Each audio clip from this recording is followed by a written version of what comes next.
बहुत बहुत शुक्रिया मुझे यहाँ पर मदऊ करने के लिए और मौका देने के लिए कि मैं अपनी बात आपके सामने पेश करूँ। और ख़ास तौर पर जो मुझे टॉपिक दिया गया है चैलेंजेस बिफोर मुस्लिम एंटरप्रेन्योरशिप, चूँकि वक्त मेरा और कटेल कर दिया गया है, 45 मिनट्स के बजाय सिर्फ 15 मिनट बोलना है, तो चंद बातें ही कर सकूँगा। लेकिन कोशिश उन चंद मिनट के अंदर हम लोग कुछ ऐसा फ्रूटफुल डिस्कशन करें कि जिसमें वाकई हमारे बिजनेस में कुछ जान भरी जाए। जनरली जब बात चलती है चैलेंजेस की और चैलेंजेस को जिस निगाह से हम लोग देखते हैं, तो उस वक्त हमारे जहन में क्या पर्सपेक्टिव होता है और हम उसका सोल्यूशन जब ढूंढने की कोशिश करते हैं तो सोल्यूशन हर व्यक्ति के हिसाब से, हर इंसान के हिसाब से अलग अलग होंगे। कुछ लोग जो है वो सोल्यूशन देंगे आपको सरफेस लेवल का, मैं उसको सरफेस लेवल इसलिए कहता हूँ जो जाहिरी तौर, सपोज आपके पास में कुछ इश्यूज है जो सरफेस लेवल के इश्यूज आते हैं, मैं उसके ऊपर डिस्कशन करूंगा। और उसके बाद में कुछ इश्यूज वो होते हैं जो हमको सरफेस लेवल के पीछे जो होते हैं ट्रैक करते हैं, यानी उसको कहते हैं हम लोग डीप इंटरनल लेवल के जो इश्यूज होते हैं, जो चैलेंजेस होते हैं, जो हमको ड्रैग करते हैं, खींचते हैं हमको उस मुकाम तक पहुंचने के लिए जिस मुकाम के लिए हम बने हैं। खास तौर पे अल्लाह का शुक्र यह है कि यहाँ पर इस कॉन्फ्रेंस का नाम ही मुस्लिम बिजनेस कॉन्फ्रेंस रखा गया है और हमारे तो बाकायदा हमको तो ताकीद दी गई है और बाकायदा सुन्नत है, रसूल है कि बिजनेस किया जाए, तिजारत किया जाए। लेकिन वो कौन से वजूहात है जो हमको ड्रैग करते हैं, बिजनेस में टिका नहीं पाते, बिजनेस में कामयाब नहीं करा पाते। सरफेस लेवल के इश्यूज के अलावा भी बहुत सारे इश्यूज होते हैं जो हमको ड्रैग करते हैं, जो हमको पीछे खींचते हैं। सरफेस लेवल के इश्यूज होते हैं फंडिंग कि भाई चैलेंजेस, सबसे बड़ा मसला ये है आज के दौर के अंदर कि भाई पैसा कहाँ से लाए। भाई आपको किसी बिजनेस को चलाना है तो मैं चाहे सर्विस सेक्टर की बात करूँ, मैन्युफैक्चरिंग सेक्टर की बात करूँ या ट्रेडिंग सेक्टर की बात करूँ, हर सेक्टर के लिए आपको कुछ ना कुछ कैपिटल इन्वेस्टमेंट करना है। तो भाई फंडिंग कहाँ से मैं लाऊं, जो कि सबसे बड़ा कॉमन इश्यू है। अब उसके इश्यूज को सॉल्व करने के लिए हमें इंटरनली क्या तैयारी करनी चाहिए, हमारे तौर पे क्या तैयारी करनी चाहिए। देखो मैं आपके सामने यहाँ पर खड़ा हूँ, आज मेरी हैसियत जो है एक चीफ एग्जीक्यूटिव ऑफिसर की है, लेकिन इस प्रोग्राम के हिसाब से मैं सुटेबल नहीं हूँ क्योंकि मैं मुलाजिम हूँ। लेकिन मैं अपना बैकग्राउंड आपको बता दूं कि मैं अभी तक के तकरीबन 19 बिजनेस कर चुका हूं और अभी भी मेरे बहुत सारे बिजनेस पाइपलाइन में हैं। मसला जो होता है फंडिंग का, फंडिंग में आप डिमोटिवेट होकर बैठ जाते हैं। सपोज मेरे पास एक ऐसा प्रोजेक्ट है कि जब मैं बाइजू को टक्कर दे दूं, मेरे पास एक ऐसा प्रोजेक्ट है कि मैं OLX, फ्लिपकार्ट, अमेजोन को टक्कर दे दूं, लेकिन मेरे पास उतना कैपिटल नहीं है। तो कैपिटल को गेन करने के लिए मैं उसका रोना ना रोते बैठ ना जाऊं कि बिजनेस खराब है। बिजनेस खराब नहीं है, बिजनेस के लिए पैसा बहुत ज्यादा लगता है, ये भी रीजन नहीं है। मेरे पास में हो सकता है कि उतनी स्किल नहीं हो कि मैं फंडिंग को इकट्ठा नहीं कर पा रहा हूं। जब इंजीनियरिंग के 3rd ईयर के बच्चे, 2nd ईयर के बच्चों को करोड़ रुपए की फंडिंग मिल सकती है, तो मेरे प्रोजेक्ट को फंडिंग क्यों नहीं मिल पा रही है? क्योंकि मैंने शायद उसके लिए उतना वक्त नहीं लगाया जितना उसके लिए रिक्वायरमेंट था, जितना उसका हक था। इसलिए 19-20 बिजनेस करने के दौरान जो मैंने चीजें सीखी हुई है कि भाई बिजनेस छोटा या बड़ा नहीं होता है, छोटा बड़ा उसको करता है वो करने वाला। सपोज मेरे पास पैसा नहीं है मैन्युफैक्चरिंग इंडस्ट्री के लिए, तो उसको फुलफिल करने के लिए मैं ट्रेडिंग करूं। अब ट्रेडिंग जरूरी नहीं है कि मैं करोड़ों का हेर फेर करूं, अरे कुछ लाखों रुपए में भी ट्रेडिंग होती है, स्क्रैप में भी ट्रेडिंग होती है, यहाँ का माल यहाँ लेकर इकट्ठा करूं मैं। तो फंडिंग के लिए इंटरनल रिसोर्सेज खड़ा करने की जिम्मेदारी आपकी होती है। हमने फंडिंग को जमा करने के लिए क्या किया और फंडिंग को जमा करने के लिए मैंने कितनी कुर्बानी दिया। बहुत से लोगों से पूछते हैं कि बिजनेस के लिए कितना पैसा चाहिए, तो बोलते 2 लाख रुपए चाहिए और 50,000 का आईफोन उनके पास में होता है। अच्छा घर भी अच्छा होता है, अच्छा उसके अलावा सोर्स जो पैसिव इनकम का वो भी होता है। जब आपके पास में घर है, आपके पास में दूसरा घर भी है, आपके पास में तीसरी इनकम भी है, अगेन आप रोना रो रहे हो कि फंडिंग के लिए हमारे पास पैसा नहीं है। बिजनेस तो वो है मेरे दोस्तों जिसमें जान सब लग जाए अपनी, फिर फंडिंग के लिए हम लोग मार्केट में जाए। जब वो लेवल का इश्यू हो जाता है तो इसमें सवाल ये उठता है, क्या ये फंडिंग का इश्यू वाकई सरफेस लेवल का इश्यू है, जाहिरी इश्यू है, या ये मैं अपने तौर पर मैनेज कर सकता हूं? मुझे यहाँ पर बैठे हुए लोगों में से कुछ लोग अगर निशानदेही में कर सकूं, ऐसे लोग होंगे जिसने बिजनेस के लिए अपना घर बेच दिया, जिसने बिजनेस के लिए अपनी गाड़ी बेच दिया, जिसने बिजनेस के लिए अपनी बीवी को कन्विंस कर दिया कि अपने जेवर मेरे को दे दे। यहां तक हम कन्विंस नहीं कर सकते तो हम वेंचर कैपिटलिस्ट को, बड़े बड़े फंडर को कैसे कन्विंस करेंगे? तो सबसे पहली चीज जो फंडिंग के अंदर है कि हम अपने आप को तैयार को, हम लोग सरफेस लेवल के इश्यूज के साथ साथ हम लोग डीप इंटरनल इश्यूज जो होते हैं ना, उसके ऊपर काम करें कि वैल्यूज, मेरे वैल्यूज क्या है।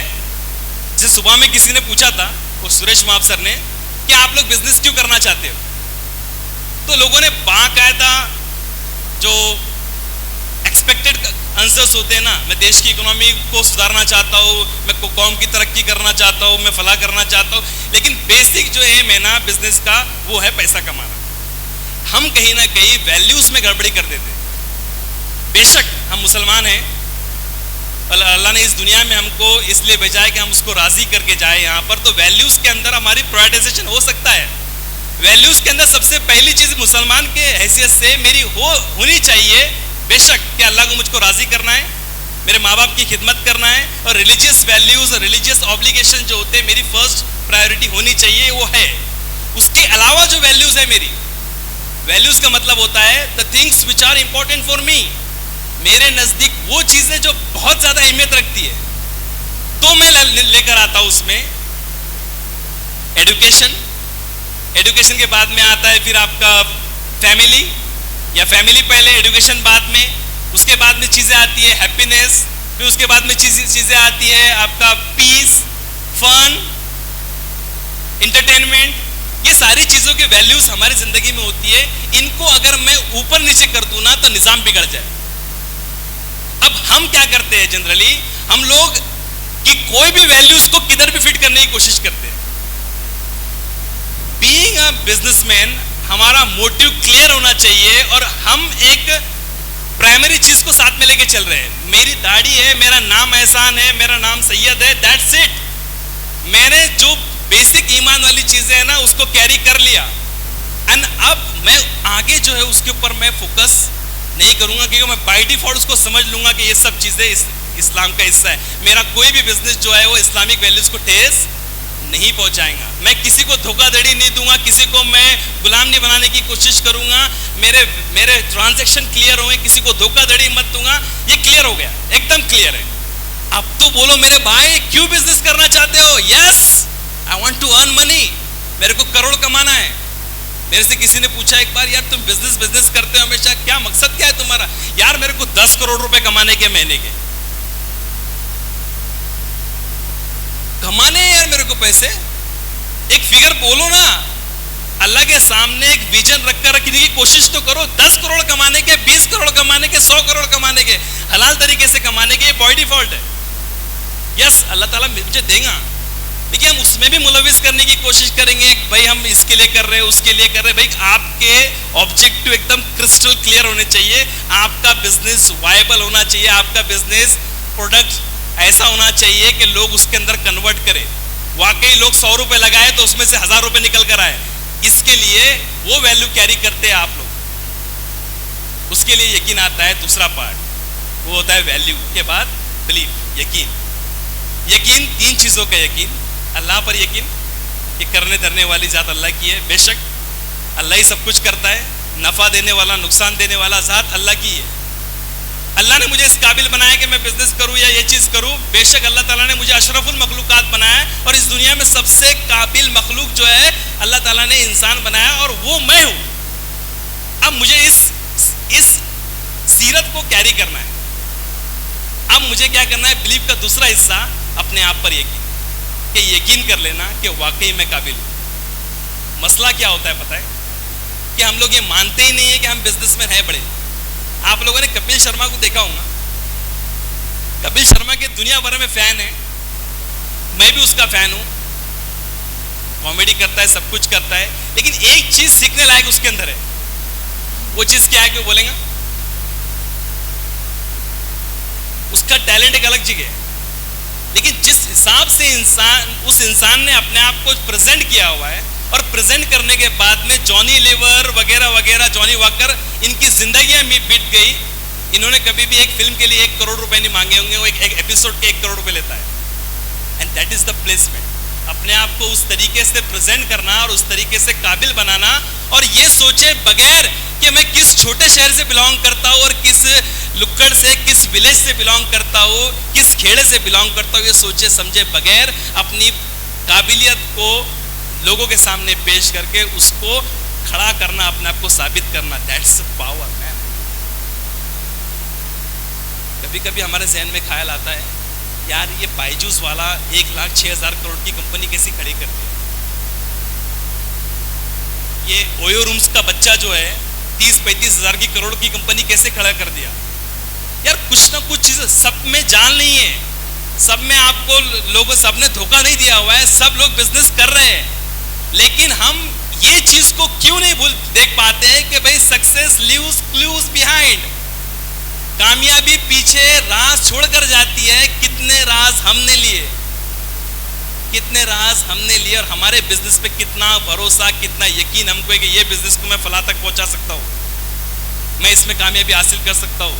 ये यकीन अगर नहीं रहेगा ना आपका, तो आपको फंडिंग 2 रुपए तो क्या, आपको कोई खड़ा भी नहीं करेंगे।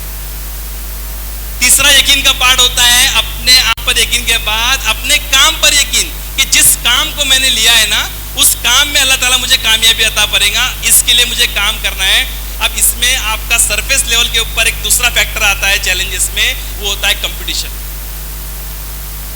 कि कंपटीशन मार्केट में इतना है कि मैं क्या करूं, मैं कौन सा प्रोडक्ट मार्केट में लॉन्च करूं, वो कौन सी सर्विसेज जिसको लॉन्च करूं, वो कौन सा मैन्युफैक्चरिंग का प्रोडक्ट है, वो कौन सा ट्रेडिंग का, वो जो कौन सा बिजनेस है जिसको मैं करूंगा तो कामयाब हो जाऊंगा। यहाँ तो हर फील्ड में 36 लोग बैठे हुए, ट्रेडिंग के मार्केट में जाऊंगा तो वहां तो और बड़े बड़े बागड़ बिल्ले बैठे हुए, सर्विस सेक्टर में जाऊंगा तो आईटी से लेकर ऊपर सब के सब एक से कलाकार लोग बैठे हुए। मैं क्या करूंगा, तो I will do the research. तो हम लोग उस वक्त जो है वो रिसर्च एनालिसिस कितना करते हैं, हम लोग कितनी मार्केट की रिसर्च करते हैं, कितने आईटी इंजीनियर्स ऐसे हैं जिनकी आईटी कंपनीज है जो पड़ी हुई है शहरों के अंदर। अभी तक हमारे गांव जो है वो कोसों दूर है। क्यों? कि आईटी कंपनीज को हो सकता है कि अपने रेट से कॉम्प्रोमाइज नहीं करना है, हो सकता है कि आईटी कंपनीज को कचरा नहीं करना है। एक कोर्स होता है न्यूरो लिंग्विस्टिक प्रोग्रामिंग करके, वो मैंने सीखा था, 35,000 उसकी फीस होती है। राम वर्मा उसका ट्रेनर है, समीर सर जानते होंगे शायद। मैंने बंबई में उसकी ट्रेनिंग देना शुरू किया, 1000 रुपए में ट्रेनिंग। कचरा कर दो प्रोडक्ट का मार्केट में, तब तो पर मार्केट अपने पब्लिक हमारे पास आएंगी। हम क्यों हमारे प्रोडक्ट को जमीन आसमान पर बैठा के रख देते कि हमारा प्रोडक्ट तो उम्दा है भाई, आपको समझ में नहीं आ रहा है भाई। भाई सबसे बड़ी चीज जो होती है वो कस्टमर होता है। कस्टमर को कन्विंस आपका प्रोडक्ट नहीं कर पा रहा है, मतलब कहीं ना कहीं आपने मार्केट की रिसर्च बराबर नहीं की हुई है। आपको पता है कि आपके मार्केट में जो प्रोडक्ट आप लॉन्च कर रहे हैं उसके कॉम्पिटिटर्स कितने हैं, कौन सा आपका निश ग्रुप है, आप किसके लिए अप्लाई कर रहे हैं, किसके लिए लॉन्च कर रहे हैं, मुस्लिम के लिए लॉन्च कर रहे हैं, दलित के लिए लॉन्च कर रहे हैं, हिंदूज के लिए लॉन्च कर रहे हैं, किस रिलीजन को टारगेट कर रहे हैं, किस कम्युनिटी को टारगेट कर रहे हैं, किस सेक्टर को टारगेट कर रहे हैं, कौन सी सैलरी वाले लोगों को टारगेट कर रहे हैं, विमेंस को टारगेट कर रहे हैं या मेंस को टारगेट कर रहे हैं। ये सारी चीजें जो है ना आपको पेन पेपर पर लिखकर मार्केट में घूमकर पढ़ाई जैसा रिसर्च जैसा काम करना पड़ेगा, तब जाकर ये कंपटीशन वाला मसला सॉल्व होगा। उसके बाद में तीसरा जो फैक्टर्स होता है चैलेंजेस के अंदर, वो और दिल दौला देने वाला है कि भाई कैश फ्लो नहीं है, कि भाई बिजनेस तो चालू कर दिया, लोग देते नहीं है पैसा, लोग देते नहीं है पैसा, और लोग पैसा नहीं देंगे तो टीम कैसे मैनेज होंगी, टीम कैसे मैनेज होंगी, टीम सस्टेन कैसे होंगी, टीम सस्टेन नहीं होंगी तो फ्यूचर खत्म। तो ये एनालिसिस भी करने का आपका काम है मेरे दोस्तों, कि टीम मैनेज करना, कैश फ्लो को मैनेज करना, कितना पैसा कहाँ मिलेगा, अगर सामने वाला पैसा नहीं देता है तो आपका सेम प्रोडक्ट दूसरी जगह पे हम लोग कहाँ पर बेच सकते हैं, कहाँ पर सर्विस दे सकते हैं, that you have to decide. लोग कैसे बेच रहे हैं, कितना पैसा लगेगा, कितना मेरा ब्रेक इवन पॉइंट है, कहाँ पर जाकर मेरे को कम से कम इतना पैसा चाहिए। और दूसरी चीज इसी के अंदर आती है, वो ये आती है कि भाई स्टडी जॉब, स्टडी इनकम की जो जॉब होती है उसको मैं सेक्रीफाई कितना कर रहा हूँ। हम लोग एक उम्मीद कर लेते हैं, मैं माफी के साथ में बोलूँगा कि बिजनेसमैन का रवैया जो है ना ये वाला कि भाई कितने निकाल लेता है, ये बिजनेसमैन से पूछने वाला सवाल नहीं है। बिजनेसमैन ये बोलता है कि मेरे को 1 लाख तो निकलने चाहिए। भाई 1 लाख निकलने चाहिए, तेरी उतनी लायबिलिटीज है क्या? तो अपनी लायबिलिटीज जब आएंगी तो उसको सर्वाइव करने के लिए, उसको सेव करने के लिए उस वक्त में तू क्या कर रहा है, अच्छे वक्त में तू कितना पैसा जो है वो पीछे डाल रहा है ताकि अपने प्रोडक्ट को या अपने बिजनेस को तू उस वक्त में बचाए जिस वक्त वो डूब रहा होगा। हमको 1 लाख बिजनेस से निकालना है तो निकालना है, क्योंकि माइंडसेट जो है ना हमारा, अब इसके बैकग्राउंड में जो चीजें होती है ना कि हमको स्टडी जॉब वाला कॉन्सेप्ट वाला माइंडसेट जो है हमारा वो जॉब वाला है। हमको बिजनेस करना है जॉब के माइंडसेट से, यानी मुझे घर में 1 लाख रुपए की इनकम देना है तो देना है।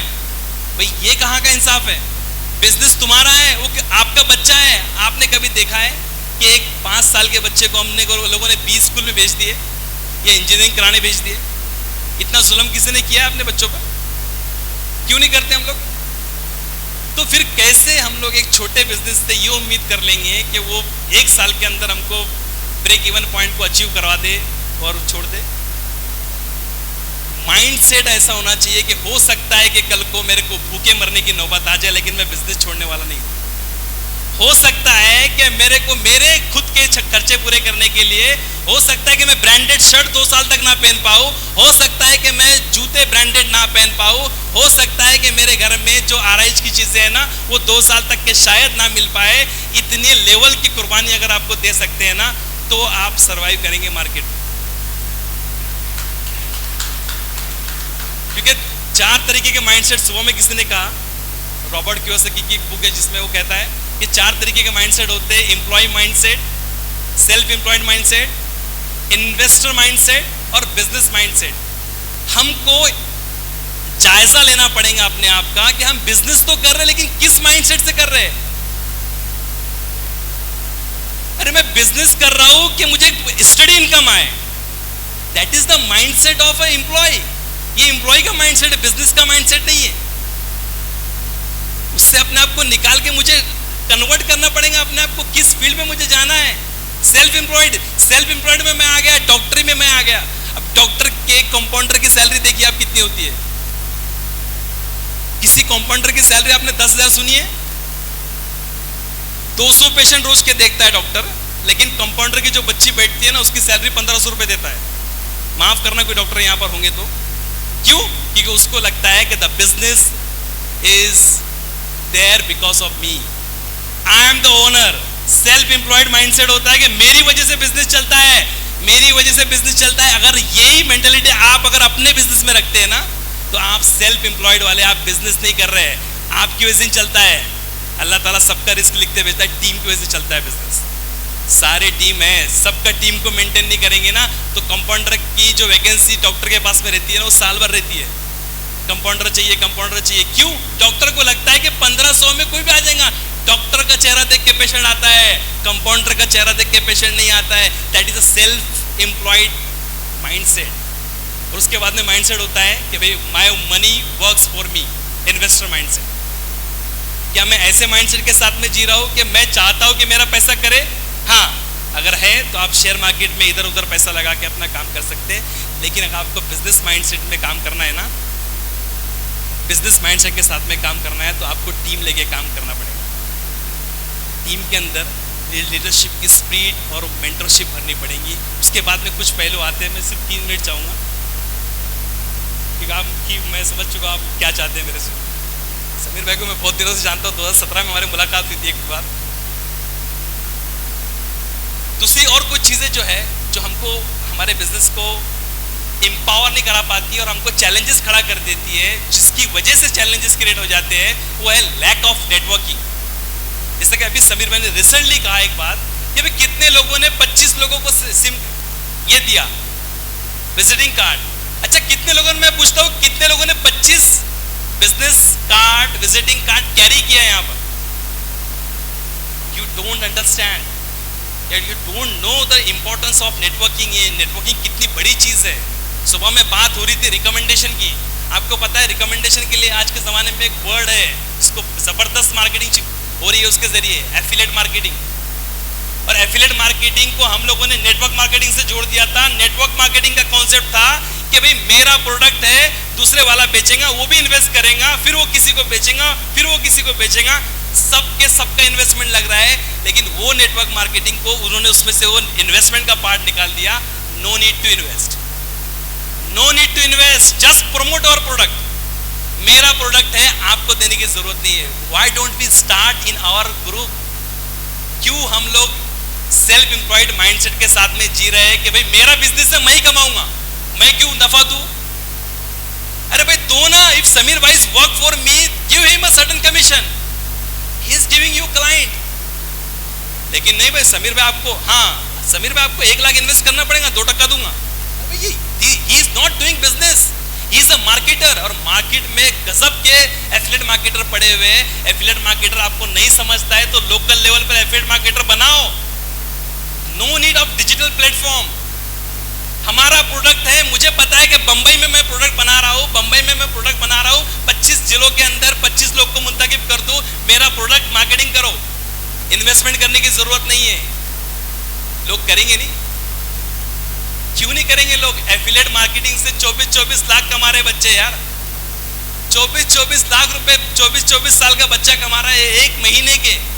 That is the power of this technology. और यही से पॉइंट इवॉल्व होता है marketing strategy and adopting the new technology. कितने लेवल पर हमारी मार्केटिंग स्ट्रेटजी उस कैश फ्लो को मेंटेन करने के लिए कि भाई कब सेल होगा, कब किधर सेल होगा, कितने सेल्स में लगेंगे लोग, कितने मैन्युफैक्चरिंग में लगेंगे।